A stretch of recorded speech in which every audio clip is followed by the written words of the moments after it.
Hello, I hello. don't know how it works. We live? We live. Welcome in to the Pollinator Garden Planning. We have Maya, Allison, Dr. Allison, and myself, and we're going to plan this out. There's a little bit of echo, sorry. Maya's right there, but whatever. Yeah, so first off, Allison, I sent her some... Maya, would you be able to mute real quick, actually? Yeah, sorry. Thanks. Oh, that's so much better. There we go. All right, so I did some drone shots earlier, and Allison already has some fantastic plans. And I can already tell you, Allison, that this is exactly what I was thinking too. I want to add a few things to it, and I want to show you some infrastructure that we have that I didn't even mark. I didn't even tell you. Sorry, I just sent you pictures and didn't even tell you anything. It's okay.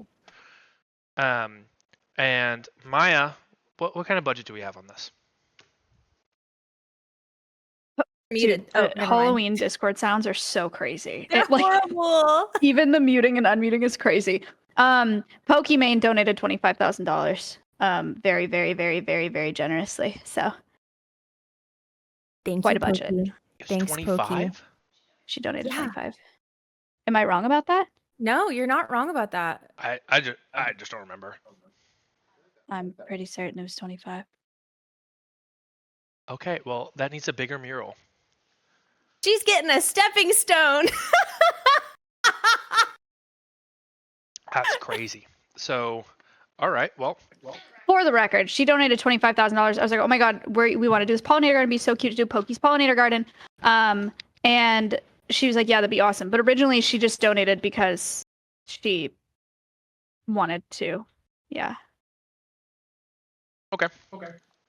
Well, getting into it. So, Allison, a few things that we didn't tell you. So this is the pasture gate here. Can you actually? You can't see my screen. Hold on.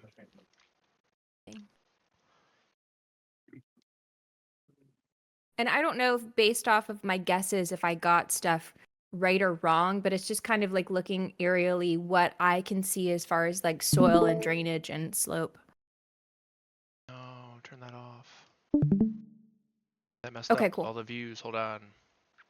Okay. No. Is there a way to turn that stream off? Nope, I cannot. Space, what's the controls that you did to move the Alt? There we go. Hold on, technical difficulties. Easy fix. My mom said hi, by the way. Oh, hello. She said, hi, Connor. Hello, miss her. Okay. So we've got the up here in this top corner where I'd circled the red. That's the pasture fence. Okay. And what we want to do, since this is all cut off now with the fencing, we want to allow Stompy to come into here. Example, you can actually see Stompy up here in this corner here. Yeah. Allow Stompy to come in here, and we're going to put in a gate into the session yard so we can hopefully get Stompy to come in here and do some collabs. So Okay. that's one random thing there. But we've got right here is where the camera's going to go. I need to turn up. I need to make this thicker. Line thickness. Okay, that's too thick. But she said. Your mom's watching. Yeah, so here's the camera. That's where it's going to go. We've got a power room with a power box here. Wow. Your banana is dead. Thank you so much for the 3 months. We have power here, and then we have water here. So we can really, this is a good spot for the blacklight. It's a perfect spot. That's what I was saying for the blacklight as well.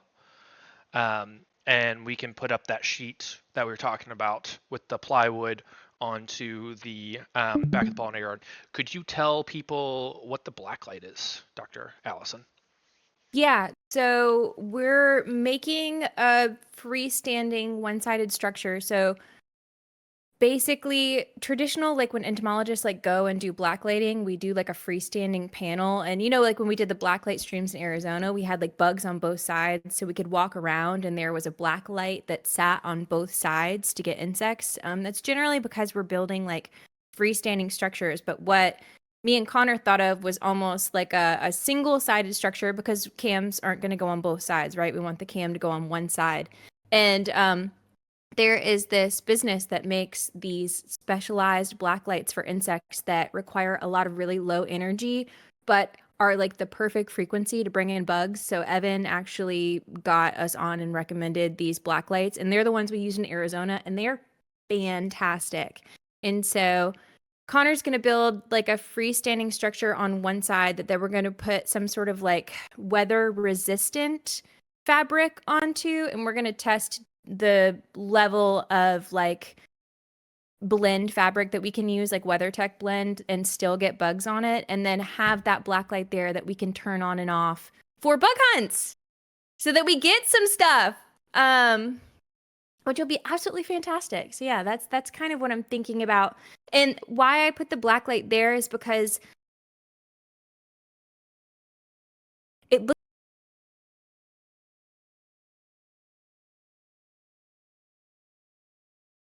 and that's just a really nice added bonus, because like sometimes entomologists, if they want to, like, there's a lot of collecting parties, which is basically like you go and look at bugs.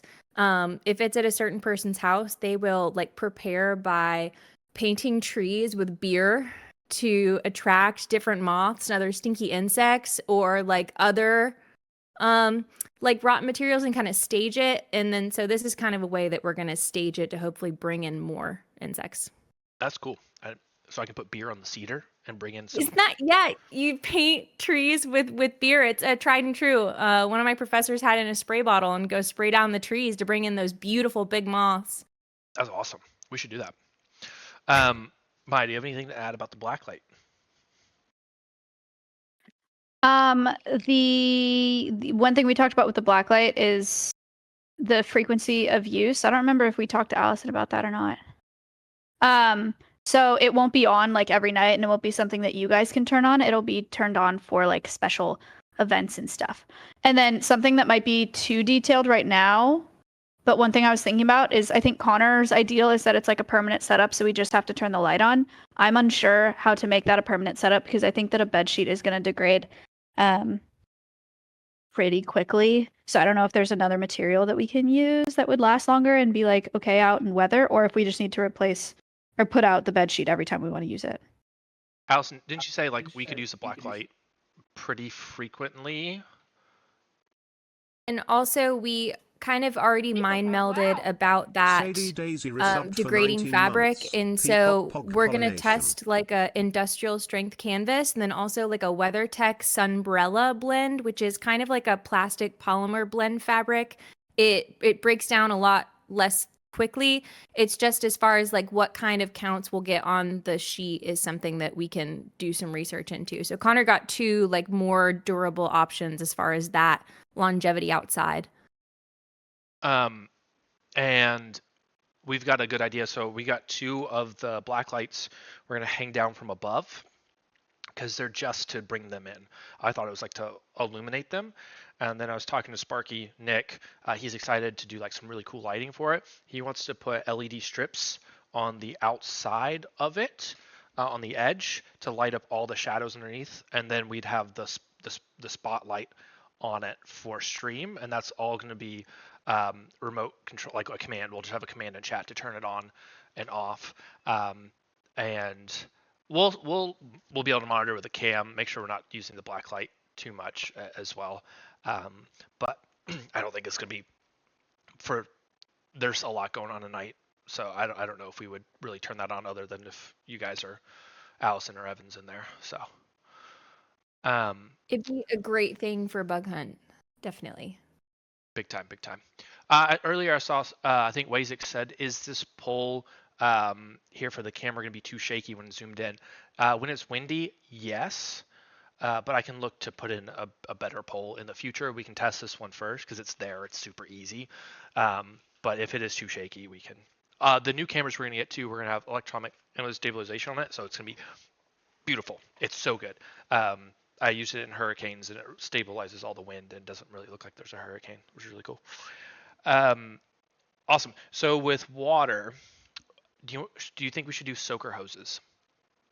So most of the stuff that I've picked out isn't going to need irrigation after a couple weeks post install. So if you can put in the labor to water deeply a couple times, most of the stuff that I have picked out with different nurseries that were recommended to me by Maya all have really deep roots. That's something cool about using native perennials in gardens is they have super deep tap roots and they'll be able to handle heavy drought, especially all the stuff I've picked kind of towards the rocky stuff and the slopes.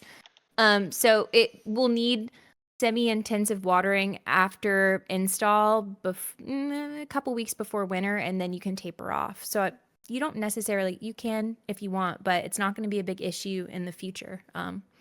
Wow. Even though I know you got irrigation stuff, right? I don't. We haven't purchased it. We have a little bit of it, but we haven't Good. purchased it Okay. just yet. When I go to do pollinator garden installs, I think about longevity and ease. And so, like, usually when I go and do these, it's at schools. And a lot of the times, teachers don't have the energy or the resources to like haul hoses. And so, most of the things I pick out for pollinator gardens can pretty much stand the test of time on their own. And then, like, I've thought of a lot of mix of stuff that can take really heavy frost and heat damage and also still survive. So there won't be a lot of replacing, like plug and replacing after. Okay. No, that makes sense. I wanted to do rain catch as well because I need to put what are they called? Gutters on here anyway, on this side, and I can do have it go into rain barrels, so we can utilize that as well. I also want to show stream how easy it is to put in rain barrels, and then I can have it auto refill the rain barrels with our well water, and then we can use that to irrigate. It's already quite lifted over here. We might put the rain barrel over here, but stream can't see that. It's just below Allison, but that's something that we can consider. But if we don't have to do that, that's less work, less things to break, especially when it freezes. Yeah. Yeah, but like a rain barrel is a super cool thing to talk about as far as like at home. I swallowed a piece of chocolate. Okay. That I ate earlier. Sorry. It is a cool thing to talk about as far as like water resources for. I mean, it just depends. It won't necessarily need it, but it could have it. So what is what are the thoughts with like insects and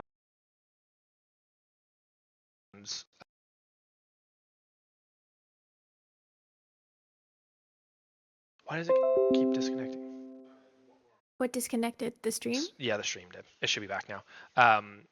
We're not hardwired in here yet on Wi-Fi, but yeah. So the LED lights that like people have on their outdoor, or like, are we gonna mess with insects with their migration, or if we have LED lights on for an hour a night or something like that, or the IR lights coming out of the camera? IR lights aren't going to have that critical level of effect. So things that they do, some lights are attracted to insects, but not in the way that it's going to disrupt serious populations. Like one of the ways that they would do that and actually have an effect using outdoor lights is different bat organizations will actually try and like farm insects by using super strong lights at the mouths of caves to try and bolster population to combat white nose. Wow. Because you know that fungus causes them to wake up in hibernation and they end up losing a lot of body weight. So they try and bring in bugs with those lights that bats come out and eat them and gain that weight and they don't perish. But this level of outdoor light won't be very disruptive. It is an amount of disruption, but it won't be super critical. And the IR stuff, I don't think will have a super serious effect at the minimal amount that we're using. Generally, I do recommend keeping outdoor lights off at night because the biggest issue is for migrating birds, not really bugs. So that's kind of how I think. But for going and looking at the garden, I don't think it'll be a big deal now. Nice. Okay. Here is the here's the camera we're gonna use. Chat. show for me. So this is what the wolves have. The wolf camera. Hello, please stop doing that. The wolf camera. So it has the IR, which the difference in this IR is like it adjusts its IR. It doesn't just blast full strength all the time. It adjusts it instead of adjusting exposure. We've got laser focus, which will be really, really nice, which is better than what you're getting in the pasture right now. And we get this for the same price as the pasture camera because Sparky Nick has a really good discount. Anyway, and because we have hurricanes and stuff like that too. Cool. Maya, are you excited about the cam? Big time. Yeah. Big time. People Pog, wow. The other thing, Burger, thanks so much for the sub. I want to can we put a tree here, Allison? I have a hole dug for a tree. Yes. Okay. Yes, easy. Awesome. Yeah, the nursery that you're talking to, they have a lot of good trees as well. So we can add that in there. I already dug quite a big hole. We just got to pull the dirt out and replace it. What's a good pollinator tree? I don't know. That's the thing. I'll look for like central United States for where I'm at. I recommend planting redbud because it's one of the earliest blooming trees in the southeast, and it brings in like a lot of solitary bees. I'll look and see kind of what they have and pick the best choices. But if we can get something that has like an early season bloom, I picked a lot of like late because the growing season in Texas is insanity. It's really long, so. That'll be cool. Okay, yes, that'll be easy. I also picked a lot of really big why can't I speak anymore? Hibiscus relatives that get like 5 to 8 feet for like those really rocky areas. Okay. That have super deep tap roots and also can provide a lot of shade. I was thinking of finding ways to provide shade for bare soil for solitary insects that are burrowing in those areas. But yeah, a tree will be really easy. Nice. Should we put some dead wood in here as well? Yeah, so in my notes, I kind of brainstormed. I didn't necessarily put on this screenshot that I took and like and drew on.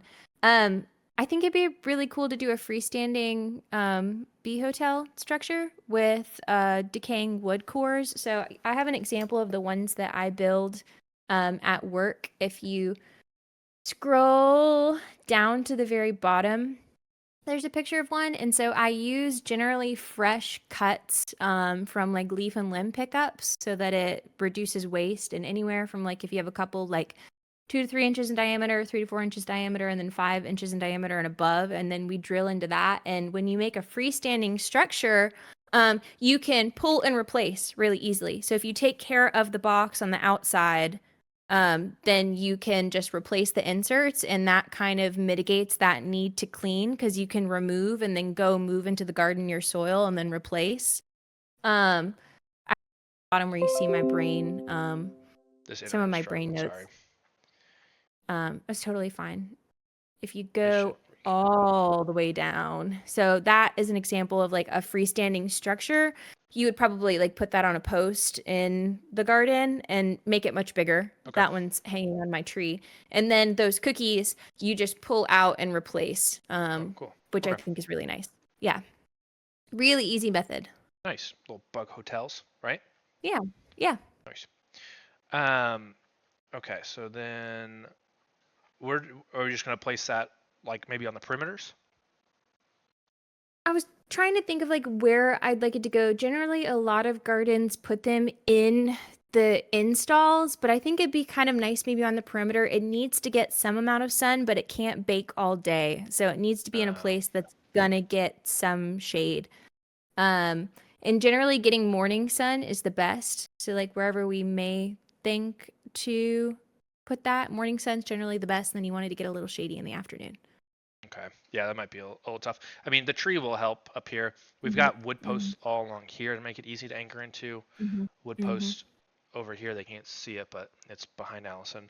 We can put more wood posts along here. I mean, we can put wood posts wherever.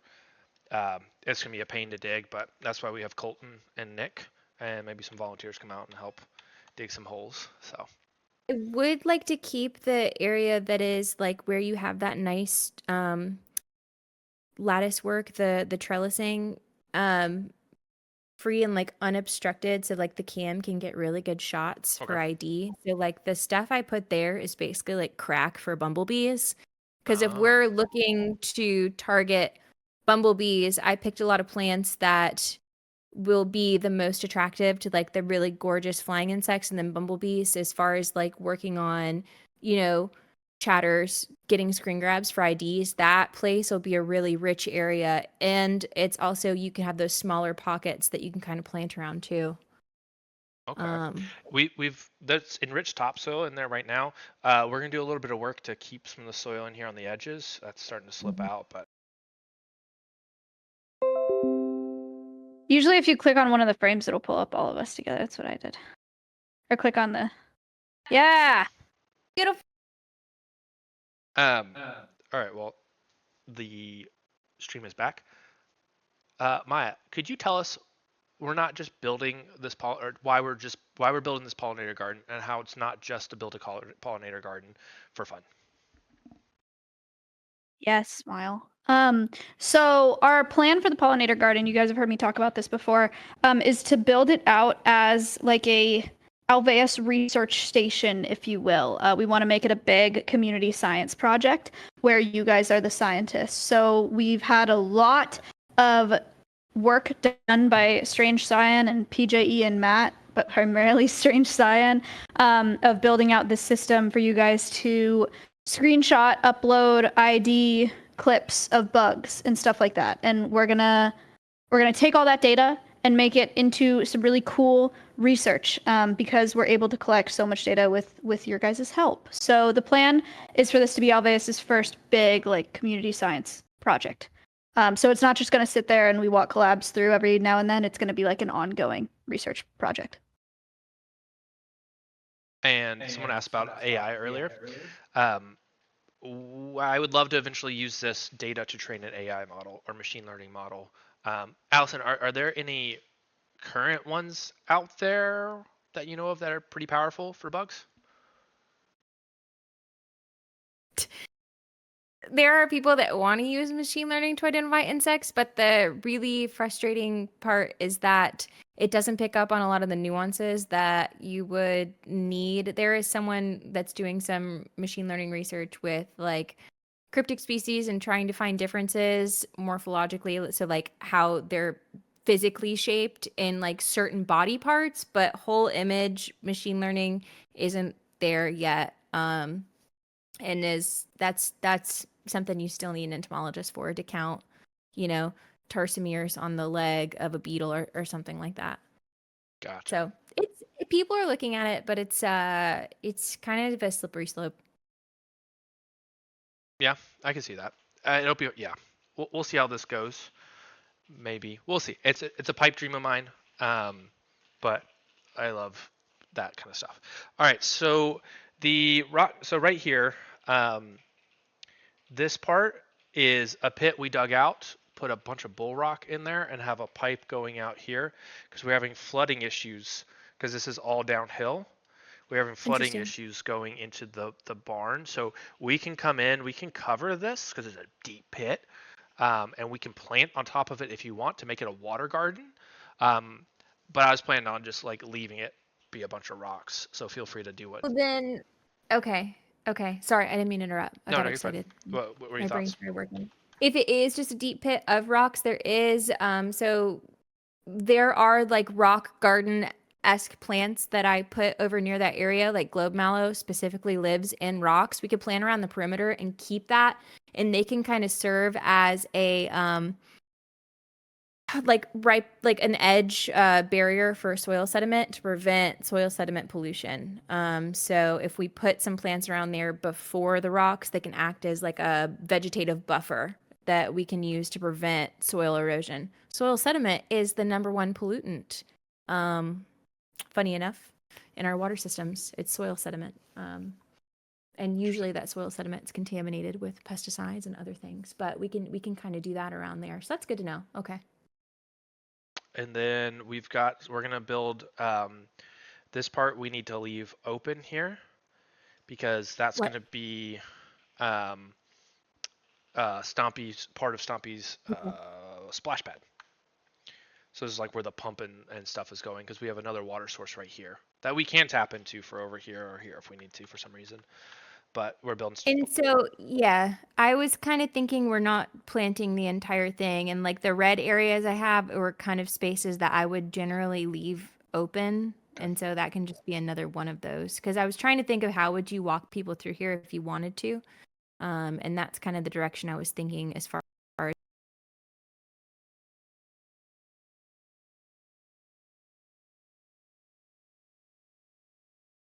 Oh, we're back. Okay. What do you want to do next to? Oh, so right now the structure of the um, training center, it's just a metal backing. We need to paint it Mhm. because right now there's too much reflection. It burns the ground. So Okay. that's where I was planning on.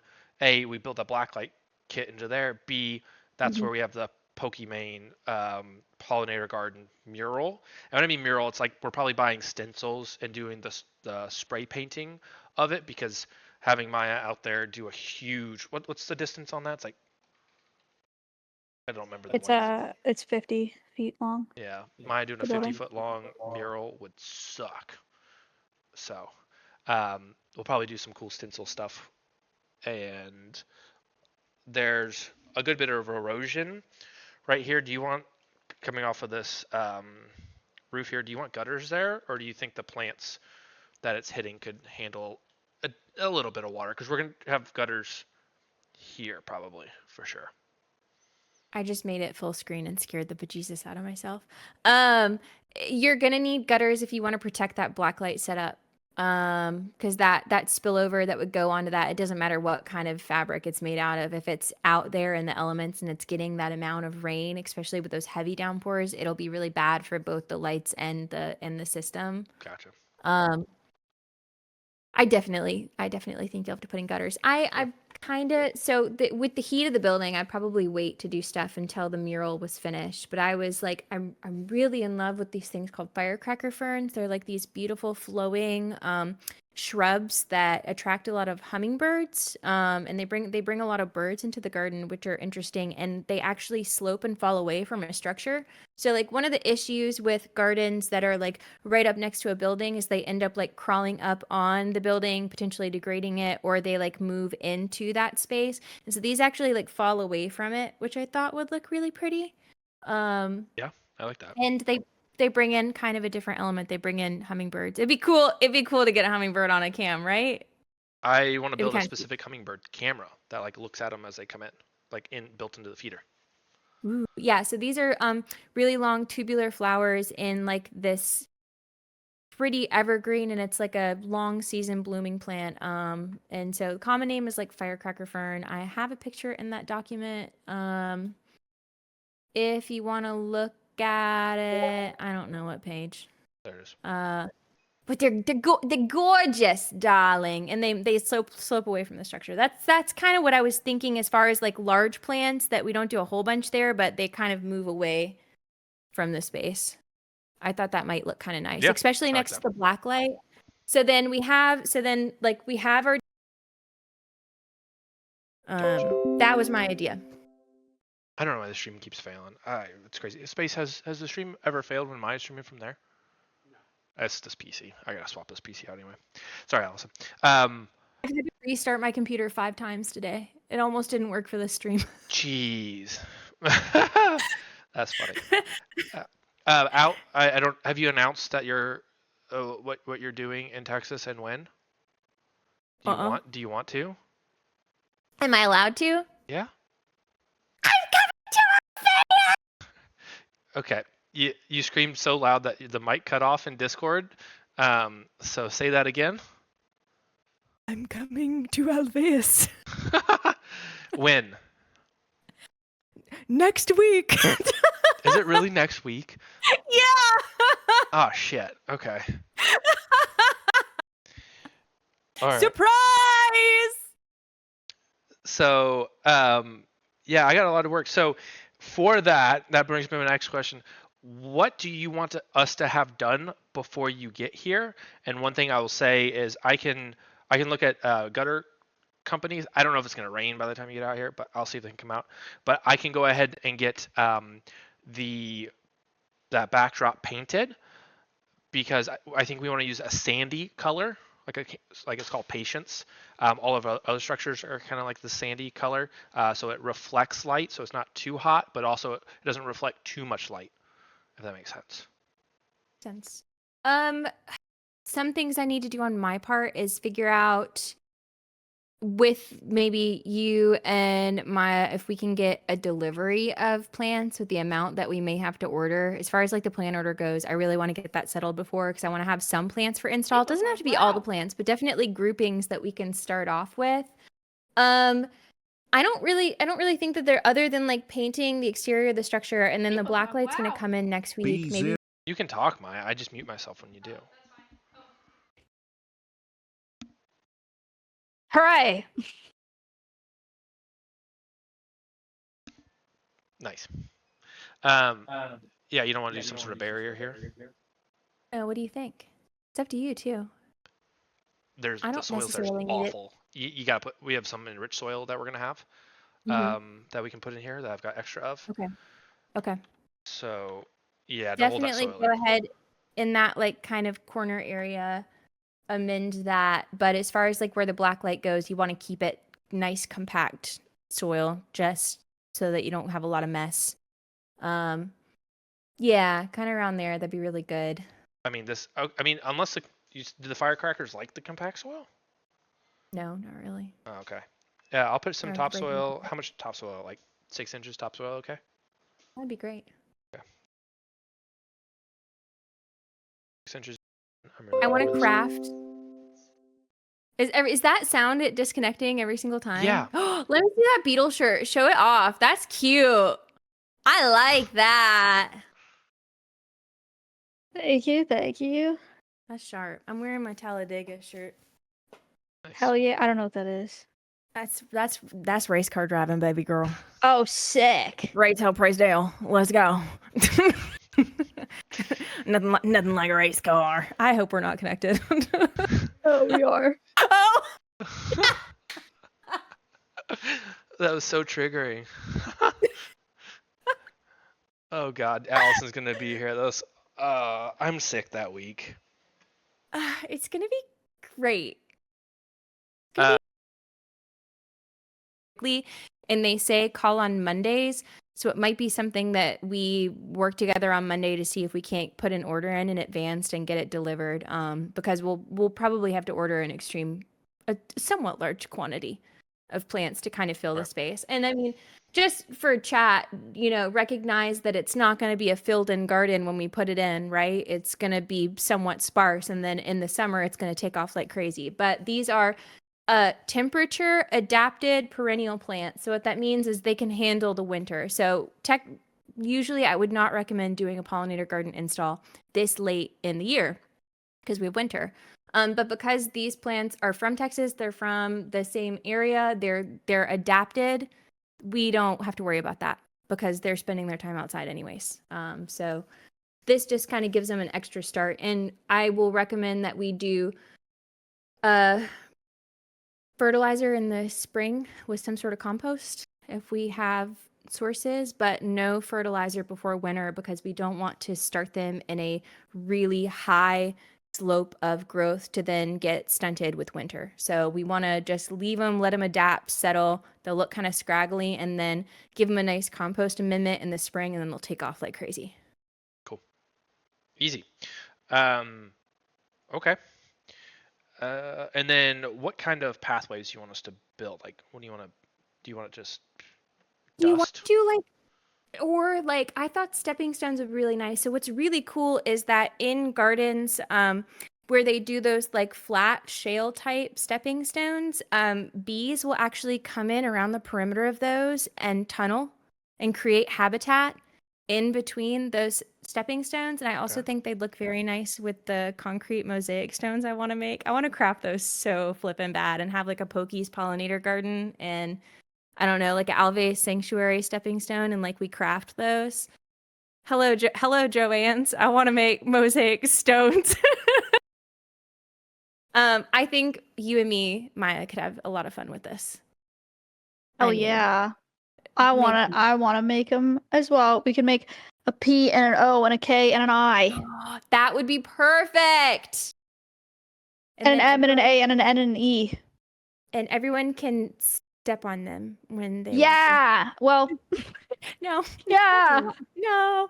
It would be a nice barrier like around near the blacklight so like maybe the cams could like, Cute, get yeah. a look at them so you could actually see them.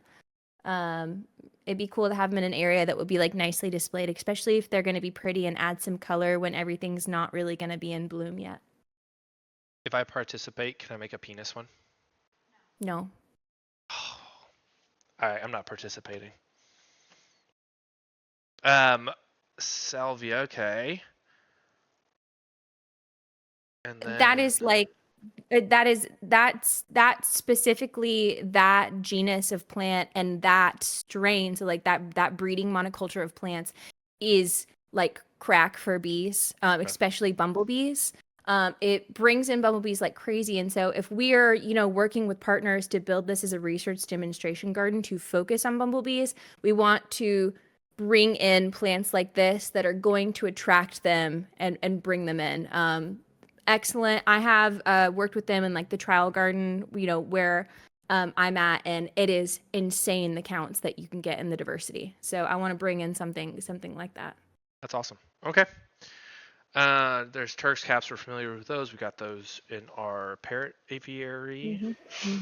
The mully grass. That's pretty. I love muhly grass. Pink muhly grass is one of my favorites, and so I'm thinking of like reedy plants because you want things that die off and become sticks, reeds, kind of like tubes that bees can actually like cut off with their mandibles and take to nesting sites. That's cool. And so this is a really pretty blooming grass. It brings a lot of color. You could put it in the pasture. It's very hardy, very tolerant. And it like grows in tall clumps, like a decorative shrub almost. Beautiful plumes.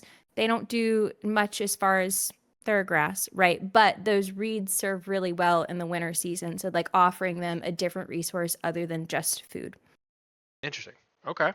Nice. Milkweed, great for monarchs, correct? Yes. And I do want to put an exclaimer though, like with the monarch that we put in, or like, if we're doing collabs or bringing people in, this monarch or this milkweed serves as a really good learning lesson, is why we use monarch that's native and adapted to our area, because there is tropical. Sorry, continue. It's back. Are we back? Oh, okay. So I didn't even mess up. No one knew. Tropical milkweed. So like in temperate climates, it blooms year round, and that's not good for monarchs. We don't want things that bloom year round. Why? Because they have to migrate and they have to go down south. And so if we use a milkweed that's not necessarily for our area, what we're doing is we're creating a potential host site to, one, trap monarchs when they should be migrating, and two, if adults are trapped together, they're going to give each other parasites, and that decimates the population.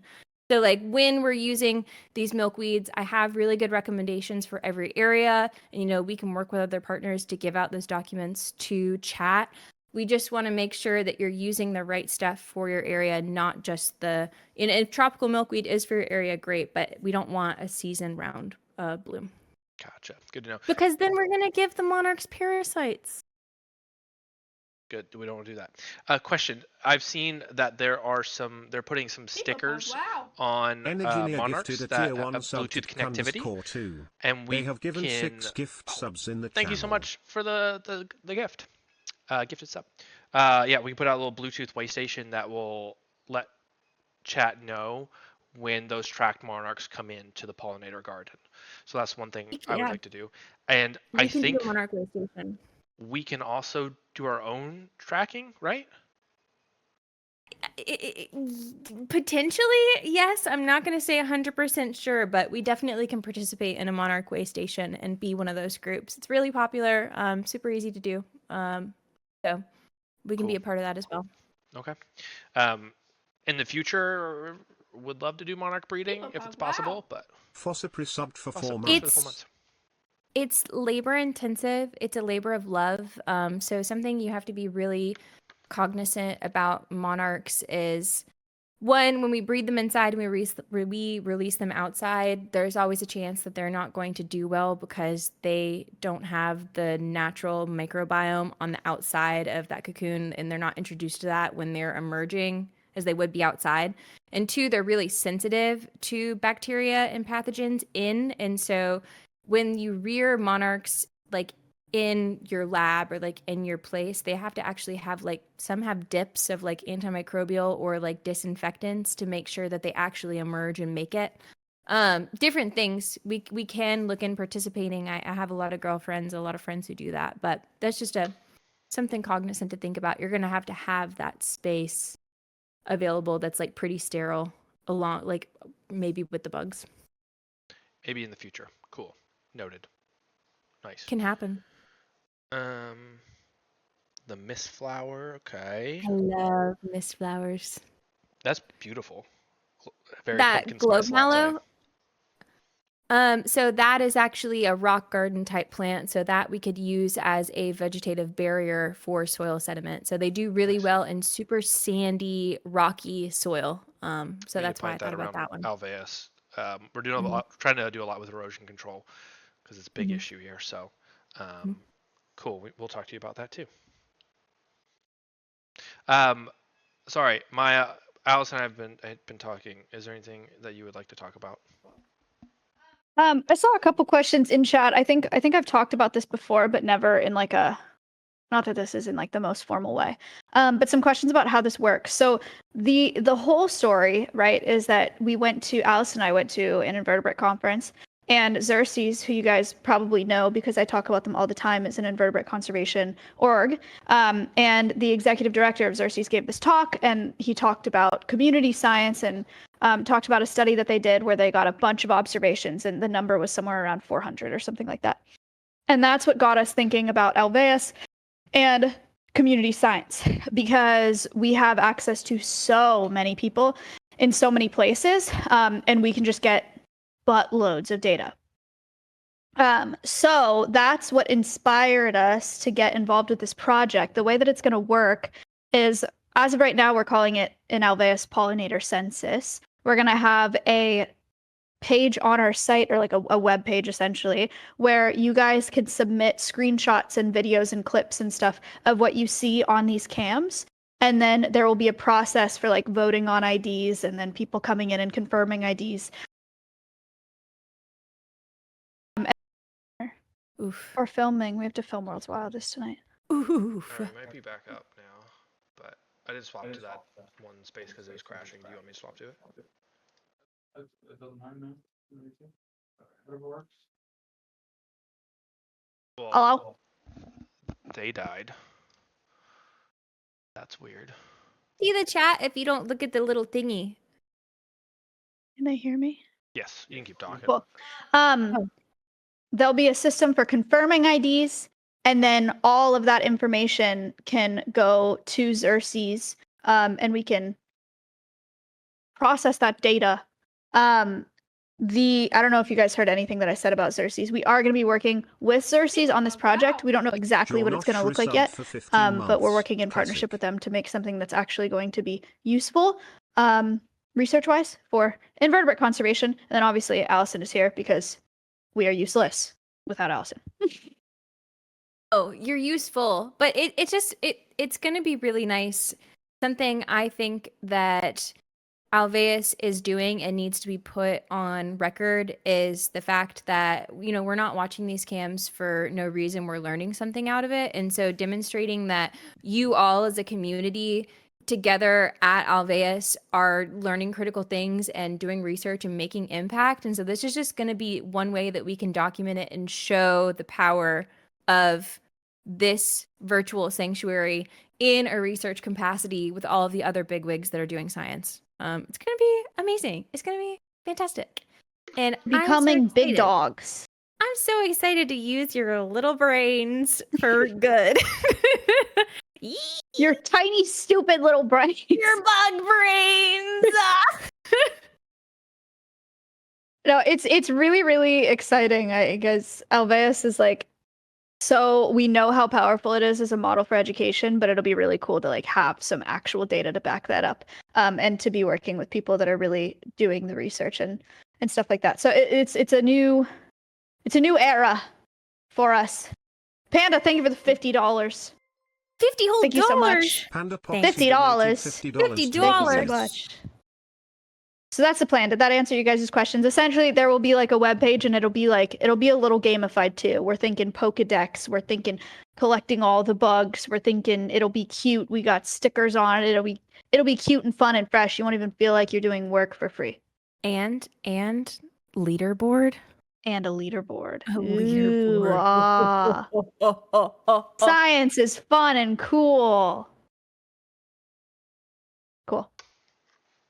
All right. Well, I'm gonna build some things. I'm gonna get it set up. Really, it's getting that painted. Getting the stones ordered for the pathway. Can you send me what you're thinking? Nice. And then maybe we work Monday and get an actual order thrown in for some plants. The nursery that we're working with, they're super nice, but they say stuff goes like hotcakes, especially and it starts on Mondays. So ask on Mondays. All right. Well, I'll just do like a list in Discord of everything I'm gonna get done, and I'll work with you on that kind of stuff. It seems pretty easy. Stuff's already there, but I guess I'm gonna end stream before I throw this PC off the balcony back there, and we'll swap this for a different one because I was supposed to change this PC out anyway. So, frick this PC. Thank you guys so much for hanging out.